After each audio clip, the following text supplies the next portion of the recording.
it's just, we're surrounded by grief. We wanted to do this because there's so much going on. How do we, as a people, as a nation, as a world, as a man, how do you deal with grief? Part of the reason why we wanted to do this podcast, our purpose is because it's hard for men to vocalize how we feel. One of the teachers who lost their lives, the husband. Yeah, died. Was a heart attack or something? Bruh, yes. And even when you read articles, they say he died from grief. From grief, yeah. Welcome to the Clearing the Air podcast with D and Q. I'm D. I'm Q. Hey, man, got a topic here that I think is timely. Just so many different reasons. The world we live in, personally, just current events, things that's, in the news that we've just found out about. Want to ask the question, how do you process grief? Okay. One of the things that I had to look into, or that we had to look into going into this was, I've heard it before, but I never really looked at it, which is the stages of grief. And there's 5 stages of grief. 5 stages of grief. The first one is denial. The next one is anger. The next one is bargaining. Next one is depression. And then the last one is acceptance. All right. And it's just crazy when you do the history on things. So I always shout you out, because doing that history, man, it just really has you well informed. And then when you speak, you kind of got an idea what you're talking about. So the 5 stages of grief was a theory that was developed by, I think the lady's name was Elizabeth Kubler-Ross. And she suggested that we go through 5 stages of death after the loss of a loved one. 5 stages of grief. What did I say? You said death. 5 stages of death. I hope we ain't dying 5 times.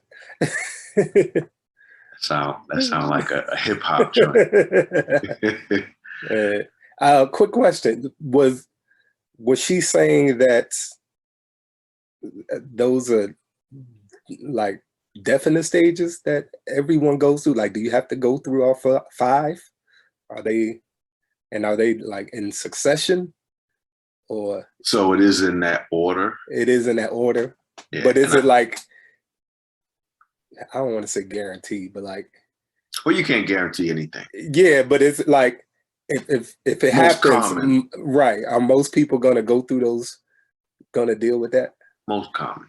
Okay. Most common. And then there's the other thing too. Like, one thing I could say, and looking at this is, some people speed through some. Mm-hmm. Maybe you skip something, but and let me also say this. And you've always prefaced things correctly. We are not speaking as experts. Right. No, we're speaking as people who've done a little bit of research and are kind of going off of someone who spent time. This was their life work, and this is what they've come up with. But it's just like with anything else. Right. They're going to. And we're talking about stuff we've gone through, or, our opinion on stuff. So exactly. Yeah. Exactly. So let me say before you dive in, mm-hmm. because I can't remember if we said we were going to talk about this, but you definitely broached it lately because of a lot of stuff that's going on. Mm-hmm. And so when you said it, I was like, all right, well let's talk about it, because I wanted to know the angle that we were going to talk about it, because just grief and grieving, that's kind of broad. Right. So when I was asking you, I was like, are we going to talk about personal loss? We're going to talk about death. We're going to talk about stuff that's going on in the world. And typical fashion with you was like, Yeah, all that. I was like, oh, all right. All right. So, you know, let's jump right in. Yeah. So Well, that can kind of lead to, what we're going to talk about. I think it's always best to start with yourself. correct. Just because who could tell your story any better than you? Right. And we've all experienced loss in some sense.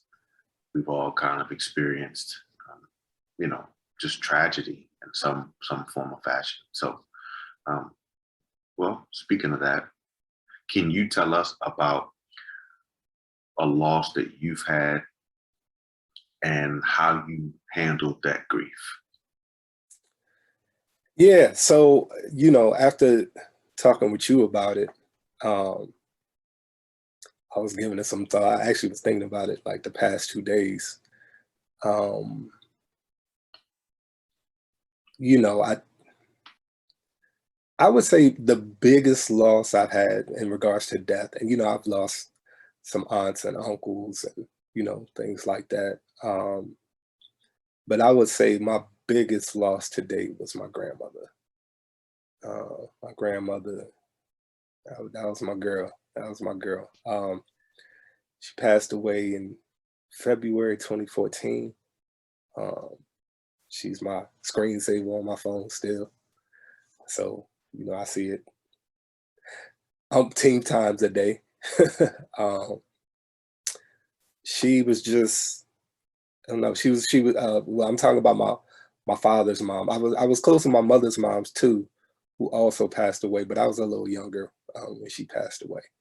But my dad's mom, um, she was strong, man. She was so strong.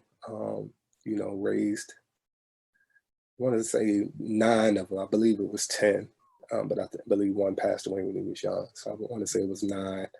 I just remember growing up in Jersey. She was just she was just there, man. A praying grandmother. Her wish was that all her children be saved and go to heaven. So I just remember she was just a praying grandmother, man. She was just a praying grandmother. But over the years, my family had started migrating down to the Atlanta area, and we finally got her to leave Jersey and move down there, which was great. Um, and so she was just one of those people, even though she was older and in her 90s, she was just one of those people you kind of just thought would live forever. Those people, like, you just you just never even thought about the day where they would no longer be here. Yeah. But I remember the past few times I was seeing her, it was starting to hit me like, man, like my grandmother is, she's getting up there. You know what I mean? And so I have a cousin, female cousin. We're really close, same age or whatever. So, and I remember when I seen her, she was just like, I never forget, she told me, she was like, it's gonna be a sad day when grandma passed away. And that's when it was like, wow, like, yeah, it might happen. So, um, I want to say Thanksgiving 2013, I spent a week down there. Um, and I was down there because, one of my brothers from another, he's down there with his lovely wife and his 2 daughters, which are my goddaughters. So I would go down there. I would try to do Christmas or Thanksgiving. I would alternate. And so that year I went down for Thanksgiving. I spent the week, and obviously I got to spend time with my family and see my grandmother. They stayed about 30, 40 minutes away outside of Atlanta. And so, you kind of started hearing some rumblings. But grandmother was, still, young and spry. And so I remember I came back, and then for some reason, looking back on it now, I probably know the reason, but we ended up going back down to Atlanta January 2nd, 2014. So right after New Year's, we drove back down to Atlanta. I flew for Thanksgiving, but we drove. Um, and it was me, my parents, and the young lady that I was seeing at the time. She actually rode down too. And so she got to meet her, which was important to me at the time. But I just remember when I saw her in January, I was just like, man, it's, I could tell something was going on. You know what I mean? And she wasn't too like aware of her like surroundings. Like it took her a while to realize it was me. You know what I mean? And but it was just so good to see her and talk to her. And then I just never forget when I, got the news in February. And so the funeral was that first weekend of March. Yeah. So that one was tough for me, bro. And it was weird because she lived a great life in her 90s. She was a saved woman, so I know she's in heaven. You know what I mean? She lived a very prosperous, fruitful life. And she was having some health issues toward the end. So, I knew that she was in no more pain, which was a good thing. But, selfishly, you know what I mean? I wanted her still to be here. You know what I mean? So We always do. yeah, yeah. So I think that was the biggest one for me. A matter of fact, I know it was. I know it was. Yeah. And I ain't gonna get too deep into it, bro, because Yeah. And I think that's why, not to rush through it, but like kind of jump in and then jump out. right. You know what I mean? Right. So in my story, for me, my Uncle Jim. Okay. And the crazy thing with this story is he's technically not my uncle, Okay. not by blood. I actually met him through my stepmother's father, my step grandfather. I hate even saying that, but so he was like a mentor to him. It's funny because they're like 2 years older than my step grandfather. But anyway, so he, he would come to my games in high school, and he was a coach, so he would critique my games, and it was definitely needed during the time. We really grew a bond, and you're talking about from high school to 3 years ago, 4 years ago this year. And so what was just real dope, man, is that, as I was going through certain things with my father, like this man, he was a coach, he was a grandfather, he was a father, he was an uncle. And, I just kind of stuck with Uncle Jim. But Uncle Jim, he was cooler than the fan, man. And just some of the most iconic or like most impactful times of my life, like he was there. I was able to reach out to him about any and everything. I remember just kind of taking it for granted. I think that was the denial, the before it happened. He had cancer, and I remember I remember I took him to Kaiser. He couldn't drive. They didn't suggest that he drive much. I took him to an appointment. I came over the house a few times, just did some things, but I wouldn't say I took advantage of the time like I would have wanted to, knowing that situations were going to be what they were. And you just always feel like people have more, again, like you're just going to live forever, man. You're going to be around, like you strong in your body, even though you got this going on, you strong mentally, probably more than anything. And I just never forget that prayer, man. See, he was a basketball coach. So, I remember praying. I remember praying, man, that we went from the fourth quarter to overtime. That was my prayer. You know what I'm saying? And he got more time than we would have imagined, but not what we would have wanted. That was mine. I'll say this and then move on. I think maybe a few Christmases before he passed, he got me a pink dress shirt. Okay. And, they say real men wear pink. Was this the Cameron era? It was not. It was Okay. not. It was not. Maybe a little afterwards, but okay. I think what's crazy is that last week I was wearing it, and okay, dope. The undope part to that is that it ripped right here. So the shirt is a wrap. But right. I said to myself, you try not to like idolize things, but Some things you can't help. and some things you just try to, just let them be what they are. But now I'm like, dang, I probably should not even really wore it that much, because now it's a wrap. But that's my story, bro. That's my story. It can't be professionally, like. I've worn enough dress shirts to where I know when it's a dub, it's a dub. Yeah, okay. When it can't be salvaged anymore. Right. So, respect. Yeah, bro.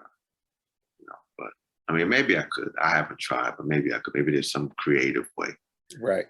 Shout out to the listeners. If you know a way to save a shirt, a dress shirt that's torn right here, you let us know in the comments, and we'll try to salvage it. Bro, just as we move forward into this, I'll ask this. Do you think with those 5 stages that you remember dealing with any of them? And just as a reminder, you got denial, anger, you got bargaining, you got depression, and you got acceptance. In relation to my grandmother or just in general? I would probably say in general, but probably with grandma because it was, This is the example I use. Again, man, it was, like I said, it was kind of weird because was I angry she was no longer here? Yeah, that was the selfish thing in me. But on the other hand, she lived a long life and she was, dealing with some health stuff towards the end. So I knew she was going to deal with that no more. And I know she was going to a better place. Was I angry? Yes. But I also was thankful that I got to see her, pretty much twice in a couple months span before she left, Acceptance, yeah, definitely had to accept, the fact that she was no longer here. I think it's easier when it's with somebody that's, is up there in age, or like if you know what I'm saying? Because that process has probably started before it actually happens. You know what I mean? Like, it's always more difficult for me, and I'm sure, maybe for most people, when that loss is someone that's young, or if it's someone that unexpected. You know what I mean? And we've dealt with a lot of that, since 2020, which I'm sure. Yeah, we'll get into that. But especially when it's a young person, maybe somebody you went to school with that's no longer here, or God forbid somebody lost a child or something. You know what I'm saying? It's definitely harder then. I think it's a little easier when you're dealing with people that are, of older age. I'm not. I'll look into, while you talking, I'll probably look into what the bargaining is, because I'm not. I can tell you what that is. Okay. So, like, for example, I feel like we do this a lot in like our spiritual walk. Okay. Oh God, if you get me out of this, I will, I'll be righteous. Right. Right. But I think we say stuff like in regards to this, it'll be more or less like, God, if you just give me another year with this person, I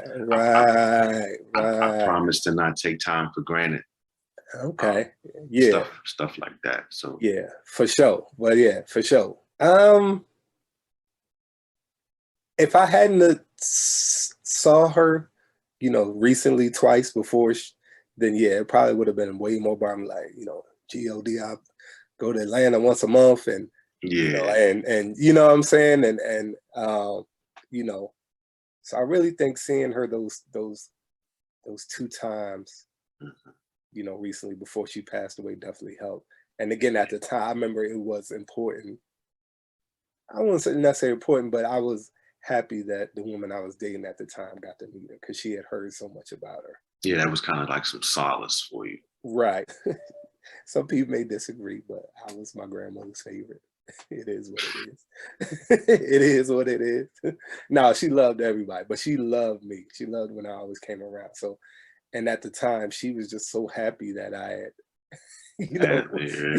had somebody or bought somebody, you know what I mean? So I just remember she was so happy. Yeah. So that I definitely remember that. I would say, bro, I went through 4 to 5. 4 out of 5. Okay. The denial I definitely went through because I was like, nah, not Uncle Jim. The anger. Even though he had cancer and you knew Yes, I there mean, a possibility. because the denial part was like that he even had it, and Mm-hmm. when he first told us about it, it was kind of like, oh, you're still alive a year, Mm-hmm. 2 years afterwards. Yeah. And even though it went up and down, he was like, oh man. So again, the denial, oh, we got time. It was that when it happened, there was a little bit of anger because, you question stuff. You question why. We're going to talk about that in a little bit. I didn't really go through depression. I did go through the bargaining. If I had more time, I would spend more time with him. He used to be like, when am I going to see you? You and your best friend. Where was he living, bro? I mean, or where would you live?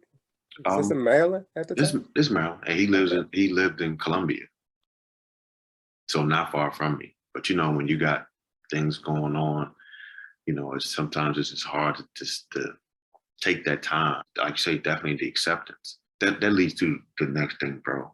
I feel like the entire world, switching gears from us, the entire world has dealt with grief. And I'll just throw a few things out there that I think are very relevant. So we talk about, and Kobe will probably come up a few times in this conversation, but Kobe, I feel like really started off this January 26th, 2020, bro. Yeah, he started off the pandemic, and even it wasn't pandemic related. Yeah. But he's kind of really like, it was after that, it was like, okay, pandemic, hey, it's here. So we had the loss of a famed, loved person. You had the pandemic that hit after that. More recently, you got, Master P, man, he lost his daughter on Sunday. You know what I mean? And we're just going back to the pandemic. So many people, like I don't even. It seemed like it seemed like every other week, definitely once a month, we was losing somebody. Bruh, I don't and even that's just, we just talking about well-known people. We're not talking about the hundreds of thousands of people that we lost to COVID. Right. And that's why I say like it's hard to start trying to name. So, right. but one person who sticks out because we are basketball cats was Cat, Karl Anthony Towns. Even though I think it was, what was it? Was it 2021? Yeah, I want to say April of 2021. Yeah. I know it was. I know it wasn't at the beginning. It was like, no. Yeah. But so you got. Hold on for the listeners who may not know who Cat is. Cat is Karl Anthony Towns. He's a basketball player for the Minnesota Timberwolves, and he lost his mom to COVID-19. And to see what he's gone through dealing with that, and didn't you tell me he lost several family members? He lost a few others. Yeah, he lost a few other family members, but he lost his mom. And I just remember, it was at the height when a lot of people wasn't believing in COVID. They wasn't believing it was real. They was, the government, this and that, blah, blah, blah. And so he was like, not only was he devastated, but after that, he was out front, was like, yo, COVID is real. Wear your mask, then later, get vaccinated, you know what I'm saying? This and that, but it hits home with us because he's so, he brings up the loss of his mom a lot. He plays for her, you know what I'm saying? He constantly, talks about her in interviews, social media, this and that. So it's, it's just, it's we see it often. So it hit home for us. Being basketball cats, you see them today, this year. So you have that. Okay. Then again, like I said, most recently was Master P. Losing his daughter to, I believe it was substance abuse. Okay, because I didn't see what it was. Okay. Yeah. And then you have twice in the past few weeks, you've had the Buffalo situation and then the Texas situation. So much grief. Of course, George Floyd and everything that, all the senseless tragedies that have happened. Yeah, you could talk about grief on a personal level. Then you could talk about how it has impacted the environment in which you live in. And then you could talk about, the world's grief. Because I don't think you can't alienate one. And we'll talk about that in a little while as well, because you have some situations where even though it may not impact you now, it could impact you later. That's how COVID-19 hit. Even though it may not have impacted you personally, and we'll talk about this a little later, you can empathize with it. I don't really want to spend too much time going into them because we could probably talk forever on them. And then, I know Master P was saying, give our family the space and the time to grieve, and again, just because people just speak on things not knowing. I believe he said substance abuse in an Instagram post. So that's why it's the only reason why I would say it. I wouldn't get on here and speculate on what I think, but I believe he alluded to substance abuse. Okay, right. Because like I said, I didn't even know. I know she passed, but I didn't know what was the reason. So yeah, I think she was 29 as well. So it's just, we're surrounded by grief. We wanted to do this because there's so much going on. How do we, as a people, as a nation, as a world, but dumbing it down even more as a man, how do you deal with grief? And part of the reason why we wanted to do this podcast, our purpose is because it's hard for men to vocalize how we feel. One of the teachers who lost their lives, the husband, died. Was a heart attack or something? Bruh, yes. And even when you read the articles, they say he died from grief. From grief, yeah. Yep. So it's heartbreaking, bro. It's heartbreaking. Yeah. It's heartbreaking the things that we can face and endure in the form of grief while we are walking on this earth. That pain, bro. That pain is, I haven't, that pain. And just, bro, we can, that pain from loss of a loved one, pain from constant tragedies in the world. It could be pain of losing someone, like not family love, but like romantic love, losing that kind of person, that pain, that heartbreak, bro. Like, man, just that pain of a grief of losing something is just, it can be unbearable, bro.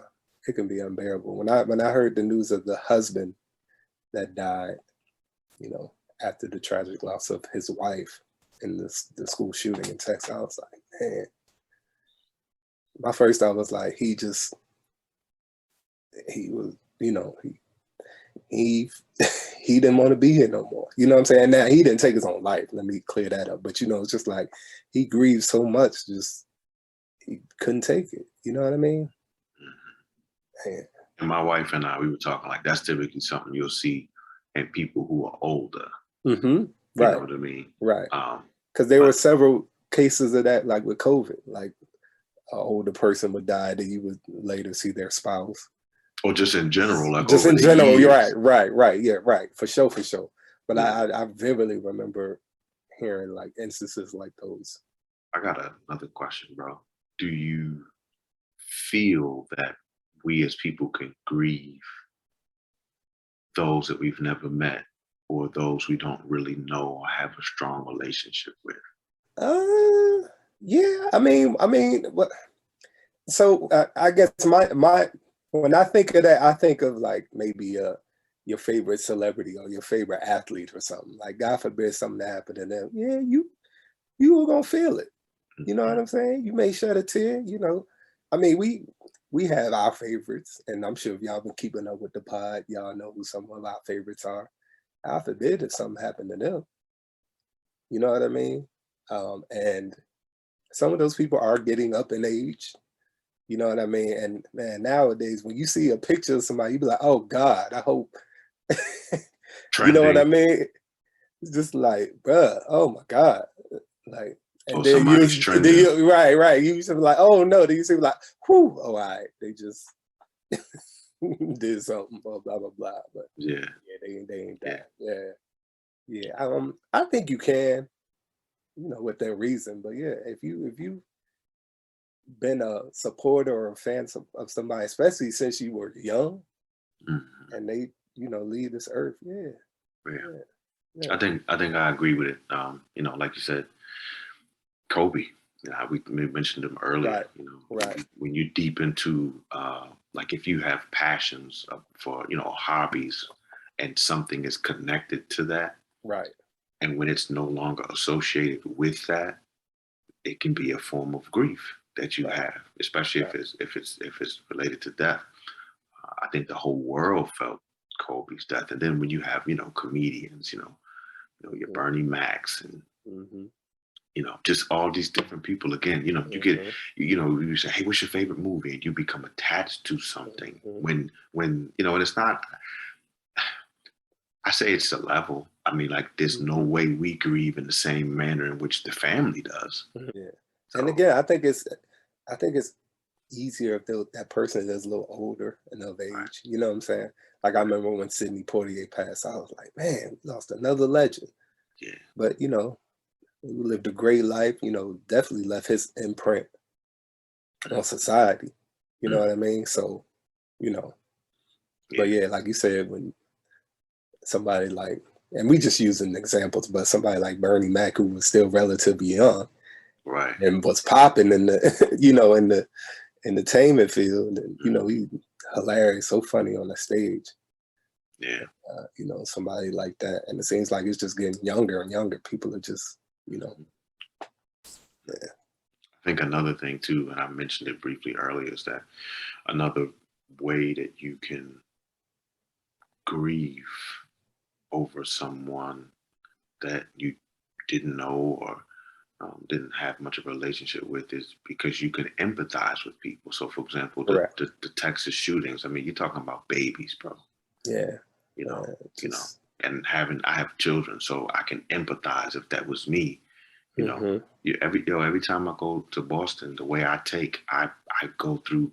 I think it's Connecticut where Sandy Hook is. Oh man, And I see that exit, and it's etched in my brain. really? I never knew that, bro. Yeah, it's etched in my brain, like, Wow, that's Sandy Hook. That's so the first time I was like, yo, right, that's Sandy Hook, Sandy Hook. right, Not to say that Buffalo was any less tragic, not to make this a race thing, but we could feel as if that's something that could happen in our community, hmm, yeah, so you can relate in that sense. yeah. So, it's I just, tell you, what joint, that joint, the Dylan Roof joint, shook me up, bro.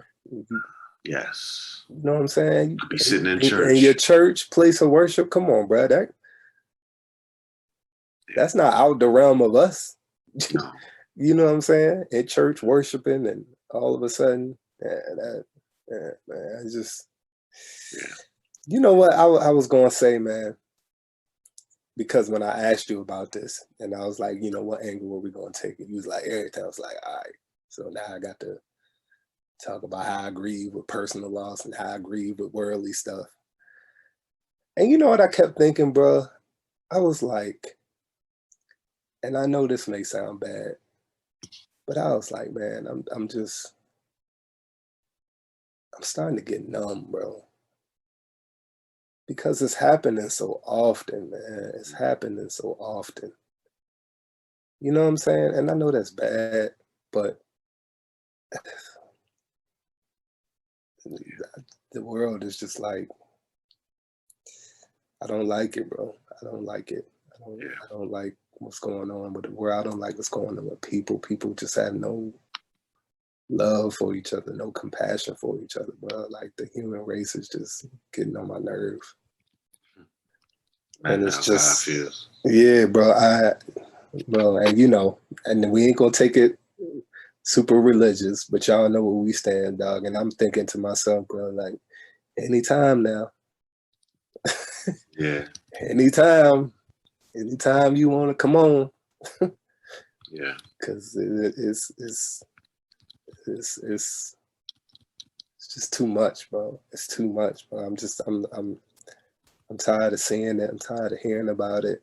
And that's just on the macro level, the big stuff. We ain't talking about the the petty Right. violence that's going on maybe in your city, your town, or you seeing, you know what I'm saying? Just yeah, it's just I was like, man, I'm just kind of getting numb to it. I'm so disgusted with it, man. I'm just getting numb, bro. I'm just getting numb. I'm just getting numb, dog. Well, I think that can really kind of lead to us clearing the air, because at the end of the day, we do want to talk about how to process grief. Yeah. And, you know, again, we are not professionals. We this is a conversation. Right. Too often, men, we don't have the conversations to even get to the answers that we need so that we can be whole individuals. So as we clear the air, bro, I think when we ask the question, how do we process grief? I think the word process is process it. Now, that's going to look different for many of us. Right. Because I was going to ask you, bro, like straight up, how do you process, or how do you grieve? How do you process grief?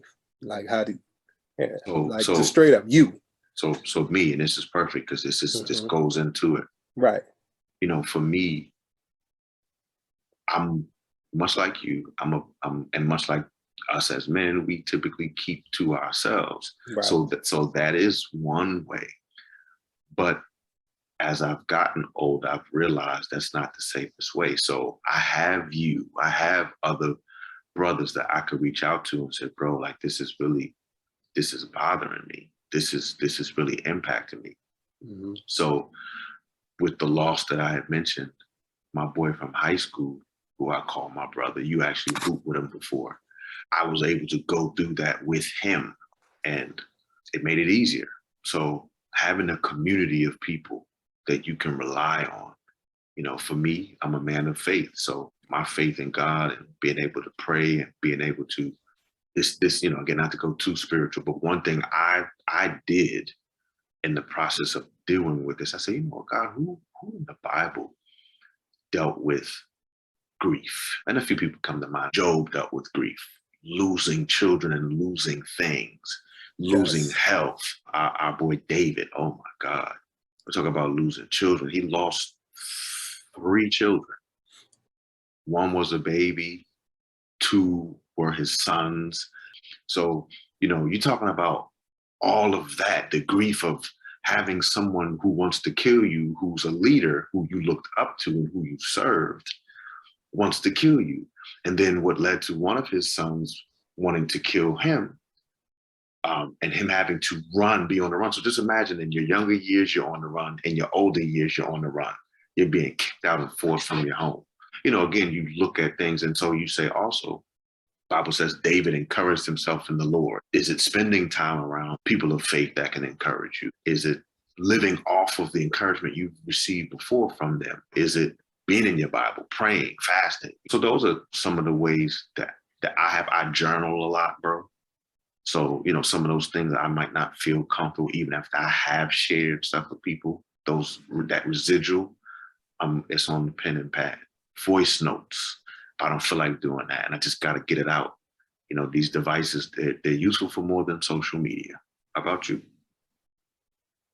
I was kind of thinking about it earlier, and I kind of grieve the same way I do if, you know, I'm upset about something, or I feel slighted about something, or, you know, if I have to make an important decision about something. Pretty much that is, I kind of just take time to myself and just reflect about the situation.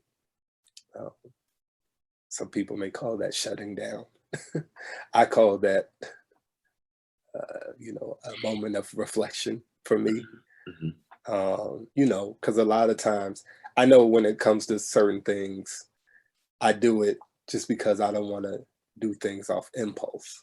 You know what I'm saying? Right. I don't want to say something impulsive. I don't want to do something impulsive. So, you know, I'll step back and think about the situation. Then, you know, that may be a day or two, maybe a couple of days, and maybe a week. But Mm-hmm. I just take time to do what it is I need to do. Yeah. And it's again, like you were saying, it's good to know that, if you need to talk and when you're ready to talk, you have those people who you can talk to. And, and those people are definitely there for you. You know what I mean? And so, but yeah, that's kind of how I deal with it. I just, need some time to just kind of process Mm-hmm. that word, the situation. And, that may be crying. You know what I'm saying? I have no problem with crying, bro. I will cry, happy occasion, sad occasion, whatever. So, I have no issues with that.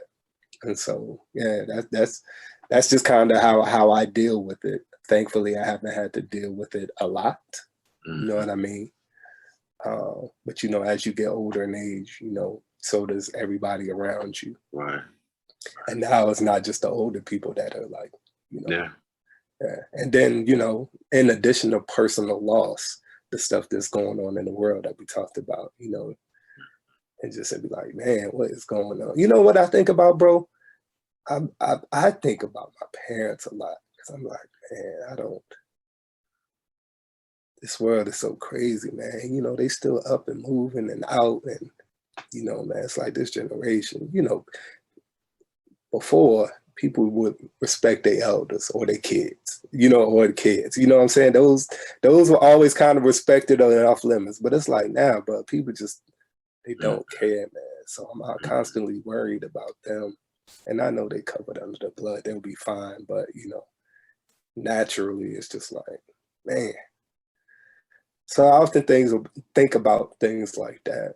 Yeah. But yeah, I just need a little bit of time and I'll come back. Yeah. I I bounce feel that. back. You know what I mean? One thing I want to say, bro, however people grieve, respect how they do it. You know what I mean? Like just just respect how people grieve. Yeah. Even if you don't understand it, even if you want to be there for that person, and the person say, I just need some time, just give them some time. Yeah. You know what I mean? Like, Yeah. just respect their wishes, please. I'm real glad you said that. You said two things I've been itching to, as we clear the air, to kind of tie into. And the first thing you said was crying. And men, we just have a problem with feeling manly enough to do that.